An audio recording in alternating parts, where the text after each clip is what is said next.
नामक एक सुंदर गांव में गौतम और लावण्या नामक पति पत्नी रहते थे।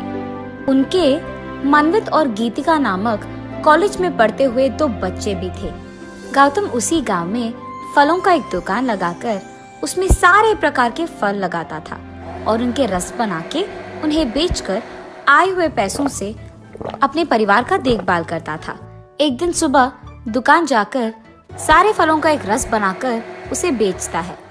सारे फलों का जूस, ताजा ताजा जूस, फ्रूट सलाद जूस, आइए बाबू आइए, 1 ग्लास का सिर्फ 25 रुपए, आइए बाबू आइए। उसके ऐसे जोर जोर के चिल्लाने के कारण वहां से गुजरते हुए सारे लोग उसके दुकान जाकर फ्रूट सलाद जूस पीते थे।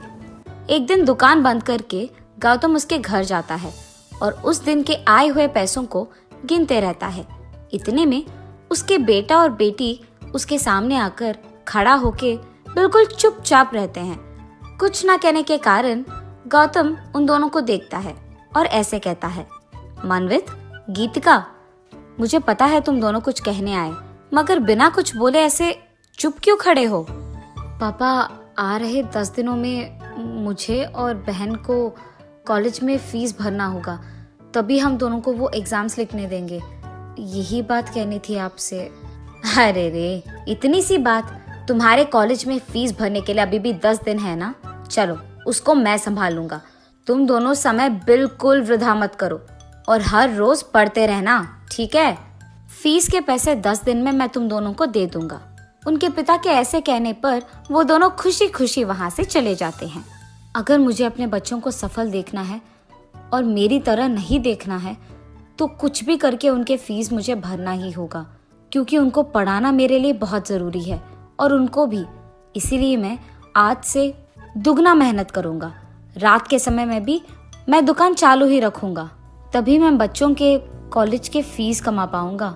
ये फैसला करके वो अगले दिन से दुकान में देर रात तक काम करता है। ऐसे कुछ दिन बीत जाते हैं। कुछ दिन बाद ऐसे ही जब देर रात वो अपनी दुकान में काम कर रहा था, वहां से गुजर रहे उसका रिश्तेदार उसे देखता है। अरे गौतम, इतनी देर रात है और तुम फिर भी दुकान में काम कर रहे हो, घर क्यों नहीं गए तुम? अरे कुछ नहीं भैया, वो बच्चों के कॉलेज में फीस भरना है तो इसलिए थोड़ा दुगना मेहनत कर रहा हूँ बस, और कुछ नहीं। गौतम, जहाँ तक मुझे पता है तुम्हारा एक बेटा और एक बेटी है ना, तुम दोनों को पढ़ा रहे हो? जी भैया, मैं दोनों को पढ़ा रहा हूँ। हाँ, तुम दोनों को क्यों पढ़ा रहे हो? कभी ना कभी तुम्हारा देखभाल तो लड़का ही करेगा। लड़की तो शादी करके चली जाएगी ना, उसको पढ़ा के क्या फायदा? इससे बेहतर मैं ये कह रहा हूँ कि तुम बच्ची को पढ़ाना छोड़ दो। एक ना एक दिन उसकी शादी तो करानी है। इससे बेहतर तुम उसे पढ़ाओ ही नहीं और शादी करवा दो बस। सिर्फ बेटे को पढ़ाओ, तब तुम्हें ऐसे देर रात तक दुगना मेहनत करने की कोई जरूरत नहीं पड़ेगी। ऐसे तुम्हारा सेहत भी ठीक रहेगा और काम भी तुम आराम से सिर्फ सुबह के समय में कर सकोगे। खुश रह पाओगे, सोच लो। ठीक है, मेरा समय हो रहा है, मैं चले जाता हूँ, ध्यान रखना। ये कह के गौतम का रिश्तेदार वहां से चले जाता है। भैया भी तो सही कह रहे हैं, मैं जितना भी बेटी को पढ़ाऊं, एक ना एक दिन उसकी शादी तो करानी ही है, तो उसे पढ़ा के क्या फायदा? इससे बेहतर मैं अभी उसको पढ़ाना छोड़ दूंगा, सिर्फ बेटे को पढ़ाऊंगा और बेटी को घर पे रहने दूंगा। ऐसे मुझे ज्यादा मेहनत करने की जरूरत भी नहीं पड़ेगी। हाँ, यही अच्छा है। ऐसे गौतम बहुत देर तक सोचते रहता है। कुछ देर बाद दुकान को बंद करके वो अपने घर चले जाता है। अगले दिन सुबह मनवित और गीतिका कॉलेज में फीस भरने के लिए पैसे मांगने उनके पापा के पास जाते हैं। पापा, आज किसी भी हाल में हमें कॉलेज में फीस भरना ही होगा, वरना हमें परीक्षा लिखने नहीं देंगे। बेटा, ये लो तुम्हारे पैसे, जाके अपने फीस भरो। ऐसे कहकर वो उसके बेटे को पैसे देता है। पैसे देखते ही मनवित खुशी में गीतिका को भी भूल जाता है और वहां से कॉलेज चले जाता है। अरे पापा, आपने सिर्फ पैसे भैया को दिए हैं, आपने पैसे मुझे क्यों नहीं दिया? गीतिका, मैंने फैसला कर लिया कि तुम्हें पढ़ने की अब कोई जरूरत नहीं है। मैं तुम्हारी शादी करवाना चाहता हूँ। भैया के साथ तुम्हें पढ़ाने के लिए मुझे बहुत पैसों की जरूरत होगी, इसीलिए तुम घर पे ही रहो और सारे कामों में माँ की मदद करो। ये कहकर वो अगले दिन से बेटी की शादी के लिए जरूरी पैसों को कमाने लगता है। गीतिका उसके पापा का बात मानकर घर पे ही रहते हुए उसकी माँ की मदद करते रहती है। कुछ दिन बाद अचानक गौतम का सेहत खराब हो जाता है और वो कोई भी काम कर नहीं पाता है और घर पे ही रहता है। अरे रे, अगर मुझे पहले ही पता होता कि मेरा सेहत ऐसे बिगड़ जाने वाला है तो मैं मेरे पास मौजूद सारे पैसे लगाकर उतने सारे फलों को खरीदता नहीं। अब मैं दुकान जाकर उन सारे फलों से रस तो नहीं बना पाऊंगा, तो इसका मतलब ये है कि वो सारे फल अभी खराब हो जाएंगे। ये सोचते हुए वो बहुत दुखी होता है। अरे हाँ, मैं तो भूल ही गया, मैं अपने बेटे मानवित को ये सब कहूंगा ना, वो मेरी दुकान में काम करेगा और रस बना के बेचेगा, ऐसे फल भी खराब नहीं हो जाएंगे। बिना कोई देर के मैं उसे अभी बुलाऊंगा। मानवित, बेटा मानवित, इधर आओ जरा। जी पापा, अभी आया। मानवित उसके पापा के पास जाता है। दूसरी तरफ गीतिका को भी उसके पापा की चीख सुनाई देती है। उसी कारण वो भी वहां जाती है, लेकिन उसके पापा से छुपे हुए खिड़की से उन दोनों की बातें सुनती है। बेटा, 2 दिन पहले मेरे पास मौजूद सारे पैसों से मैंने बहुत सारे फल खरीदे हैं, इसलिए मैं सोच रहा था कि तुम मेरे जगह दुकान में लेकर उन सारे फलों से फ्रूट सैलेड जूस बनाकर उसे बेचकर आए हुए पैसों से खुद का एक व्यापार लगाओ। बस यही समझो कि वो पैसे तुम्हारे निवेश के हैं। मुझे नहीं लगता कि मैं अब तुम्हें पढ़ा भी पाऊंगा बेटा। ये आप क्या कह रहे हैं पापा? मैं आपकी जगह दुकान में लेकर फ्रूट सैलेड जूस बनाऊं और उसे बेचूं भी? नहीं नहीं, ये नहीं हो सकता। मेरे दोस्त मुझे पहले ही इज्जत नहीं देते हैं कि मेरे पापा फ्रूट सैलेड जूस बनाकर बेचते हैं। अब आप कह रहे हो कि मुझे खुद वो जूस बना के बेचना होगा? मैं नहीं करूंगा। इससे बेहतर ये है कि मैं अपने दोस्तों के साथ कोई ना कोई जुगाड़ करके व्यापार लगा दूं। ऐसे कहकर वो गुस्से में वहां से चले जाता है। हे भगवान, मैंने तो अपने बेटे पे भरोसा किया था। मैंने सोचा कि वही मेरा ख्याल रखेगा, पर अब उसने ही ऐसा कह दिया। मेरे सारे फल खराब हो जाएंगे और मेरे पैसे बर्बाद। ऐसे सोचते हुए वो बहुत निराश हो जाता है। अरे रे, पापा का सेहत पहले से ही बहुत खराब है, ऊपर से वो बहुत दुखी है। मैं उन्हें ऐसे नहीं देख सकती, मुझे उनसे जाकर बात करना होगा। पापा, आप फिक्र मत कीजिए, भैया को उसका व्यापार करने दीजिए, मैं चलाऊंगी ना अपना दुकान। वैसे भी घर पे ज्यादा काम नहीं है पापा, तो मैं फ्रूट सैलेड जूस बनाकर उसे बेचूंगी, आप देखना। हाँ बेटी, मुझे खुशी है कि तुम मेरा दुख नहीं देख पा रही हो और इसलिए मेरे पास आकर ऐसे कह रही हो, लेकिन तुम एक लड़की हो, तुम ये काम वाम नहीं कर सकती बेटी। घर पे ही रहो, तुम्हारा शादी हो जाएगा, बस माँ की मदद करो।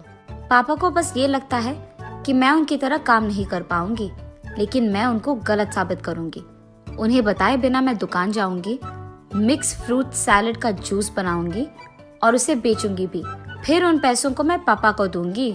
हाँ, ये फैसला करके तब से गीतिका हर रोज पापा को बताए बिना वो उनके दुकान चले जाती थी और वहाँ मिक्स फ्रूट जूस बनाकर उसे बेचती थी। फ्रूट सैलेड जूस, एकदम नया तरीका से बना हुआ फ्रूट सैलेड जूस। आइए बाबू आइए, जल्दी जल्दी आइए। गीतिका के ऐसे जोर जोर के चिल्लाने के कारण वहाँ से गुजर रहे सारे लोग उसके पास आकर उसका विशिष्ट फ्रूट सैलेड जूस पीते थे। उन्हें इतना पसंद आया कि उसके सामने भीड़ ही लगी थी।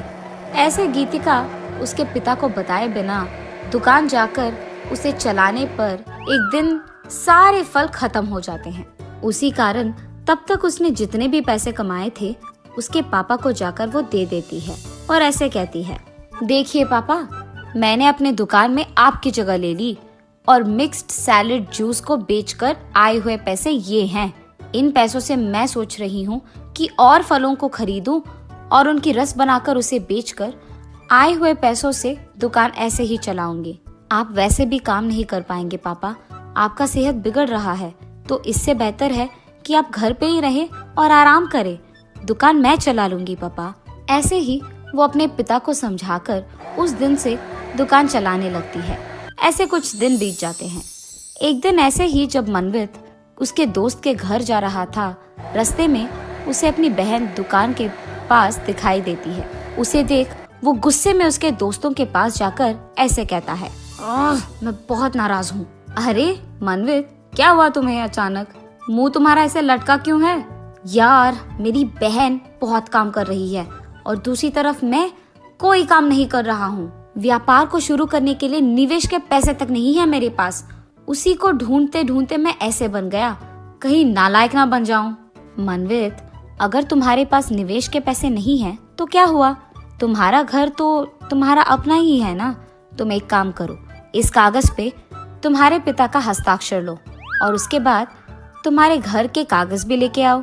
इन सबको मैं अपने पापा को दूंगा। इस सब को देखकर वो तुम्हें खुद पैसे देंगे, तब हम दोनों मिलकर एक व्यापार शुरू कर पाएंगे। अपना खुद का व्यापार चलाते हुए हम दोनों खुश रहेंगे, ठीक है? ठीक है, मैं वही करूँगा। ये कहकर मनवित उसके दोस्त के दिए हुए कागज को उसके पिता के पास लेकर जाता है। पापा, मुझे खुद का व्यापार करने के लिए आपको इस कागज पे अपने हस्ताक्षर करना होगा। ये कहकर वो उसके पापा के हस्ताक्षर उस कागज पे लेकर उन्हें बताए बिना उनके घर के कागज को भी लेकर उसके दोस्त के पापा के पास चले जाता है।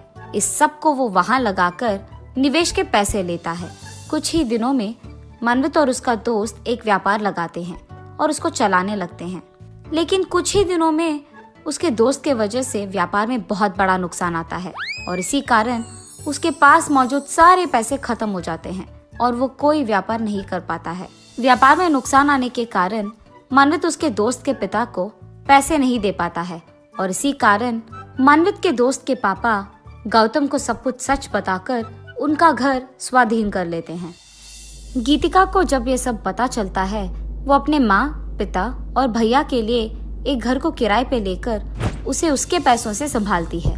मनवित, मैंने तुम पे भरोसा रखा था। मैंने सोचा कि तुम्हारी पढ़ाई तुम्हारी बहन की पढ़ाई से बहुत जरूरी है, इसीलिए मैंने उसकी पढ़ाई रोक दी और तुम्हें बहुत पढ़ाया। लेकिन गीतिका ने इसी कारण मेरे ओर कोई क्रोध नहीं रखा और इस हालत में हमारी मदद वही कर रही है क्योंकि वही इस घर को अकेले चला रही है। और तुमने क्या किया? तुमने मेरा भरोसा तोड़ा, मुझसे झूठ बोला, मुझे धोखा दिया। मुझे बिन बताए तुमने घर की कागजों को किसी और के हाथों में दे दिया और आज तुम्हारे कारण हमारे पास हमारा घर नहीं है। पापा, मुझे माफ कीजिए पापा, मैंने बहुत बड़ी गलती कर दी है। मैंने सोचा कि मेरे दोस्त मुझे चिढ़ाएंगे और नीचा दिखाएंगे क्योंकि मेरे पिता फ्रूट सैलेड जूस बेचते हैं, लेकिन आज उसी जूस के वजह से हमारा किराया भी चल रहा है। मैं कल से हमारे दुकान में मिक्स सैलेड जूस बनाकर बेचूंगा और इज्जत से काम करूंगा, मेहनत से काम करूंगा। पापा, मुझे बस एक मौका दीजिए।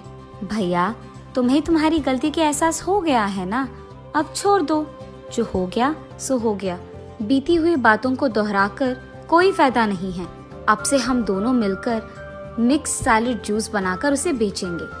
तब से भाई बहन दोनों बहुत मेहनत करते हैं। इसी कारण आसपास के सारे गांव वाले भी वही आते हैं और उनका मिक्स्ड फ्रूट सैलेड जूस पीते हैं। ऐसे ही वो दोनों दुकान इतना अच्छा चलाते हैं कि कुछ ही दिनों में बहुत सारे पैसे आने के कारण मनवित के दोस्त के पापा से उनका घर वापस ले लेते हैं और वो उनके माँ पिता का ख्याल रखते हुए खुशी से जीते हैं।